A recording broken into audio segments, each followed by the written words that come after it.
When thou fastest through the waters, I will be with thee, and through the rivers, they shall not overflow thee.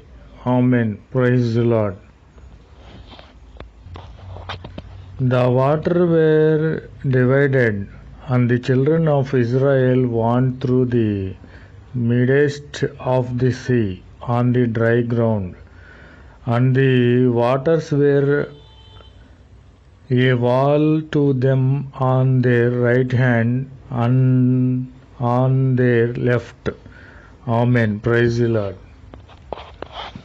When thou walkest through the fire, thou shalt not be burned, neither shall the flame